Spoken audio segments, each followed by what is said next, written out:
Toyota just broke a 70-year rule, and it may have created the most dangerous luxury SUV Japan has ever aimed at Germany. For 70 years, Crown meant success.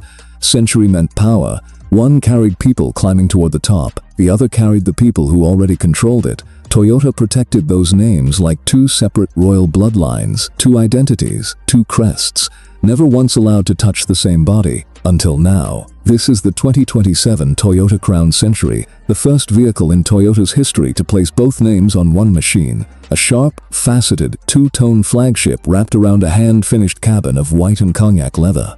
This is not simply another expensive Toyota, it is Crown ambition meeting century authority. Toyota did not create a new flagship. Toyota forced two dynasties into the same room and handed them one key. You are watching Classic Car Secrets, where the world's most extreme machines receive the premium breakdown they deserve. If this is your kind of content, hit like, subscribe, and tell me where you are watching from. Now look closely, because the badges are only the beginning. Before you notice anything else, look directly at the front. Toyota did not sculpt this face, it folded it. The grille rises through the center like the entrance to a modern palace. Tall vertical chrome bars stand inside a nose built from sharp, faceted panels, making the entire front appear hand-creased rather than stamped by a machine. Every surface changes direction. Every edge catches light differently. And nothing looks accidental. The Toyota emblem sits at the center, polished and perfectly positioned. Above it, a slim white blade runs through the hood toward the windshield, dividing the upper body and drawing attention to every crease around it.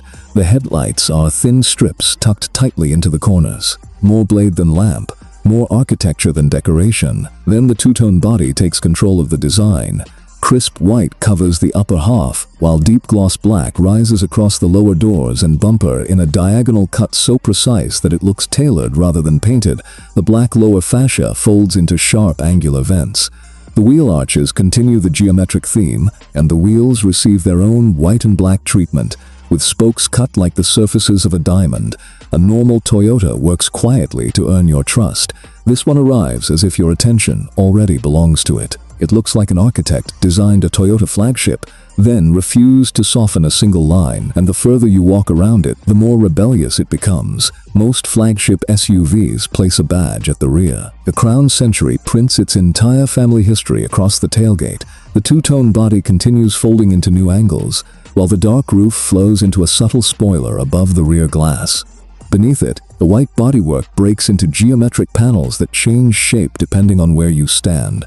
A full-width red LED bar stretches across the tailgate, emphasizing the width and cutting a clean line through all those sharp surfaces. Then you see the name. Century raised chrome letters sit proudly across the rear. Below them is a second badge, smaller, quieter, but even more shocking. Crown. Two names, one tailgate. 70 years of separation ended in 5 seconds. Seeing those badges together is the exact moment this machine stops feeling like another design exercise and starts feeling like a decision Toyota can never take back. Down below, the bumper folds into a deep gloss black diffuser with angular edges. The diamond-cut wheels complete the design from every side. Nothing is soft, nothing is rounded. Every panel appears folded for a reason. But this rear makes a promise, because an SUV this deliberate, carrying two of Toyota's most protected names, cannot hide an ordinary cabin behind its glass. So let us open the door, and this is where the folded armor becomes something completely different. Warmth. The front cabin combines cognac and white leather, quilted in a tight diamond pattern that flows across the seats, doors, and deep into the dashboard. The exterior feels cold, sharp, and architectural. The interior feels hand-finished, calm, and deeply personal. Real wood-toned trim runs across the steering wheel. 3 digital displays stretch across the dashboard. A curved instrument cluster sits ahead of the driver. A wide central screen handles navigation and entertainment. A third panel rests lower on the console for climate and driving controls. All 3 screens glow cleanly against the quilted leather without overpowering the craftsmanship around them. Below, open-pore wood runs across the center console, surrounding a crystal-topped rotary controller and polished metal switches that feel more like jewelry than ordinary controls. Everything is modern, but nothing feels temporary. The entire cockpit feels less like the front of an SUV and more like the reception area of somewhere that requires an appointment. But the front seats are not the real reason this vehicle exists. The rear is. Open the back door and you find two individual white thrones, deeply quilted and outlined in cognac leather. Each headrest carries a small embroidered crown, placed high enough to be seen but subtle enough to avoid shouting. Powered leg rests rise from the floor at the touch of a button. Fold-out tray tables extend from the front seatbacks, each carrying its own integrated display and private controls.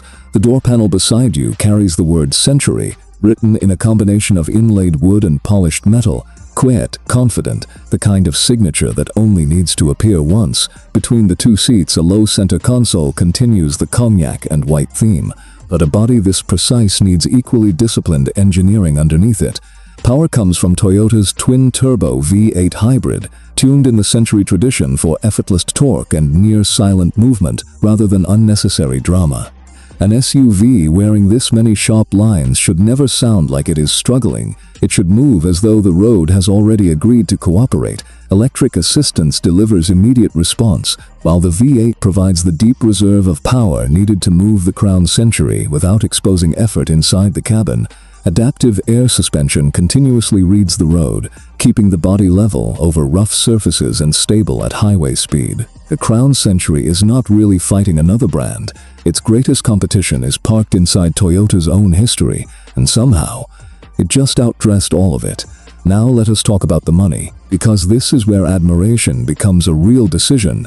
A hand-finished Crown Century lands at around $235,000.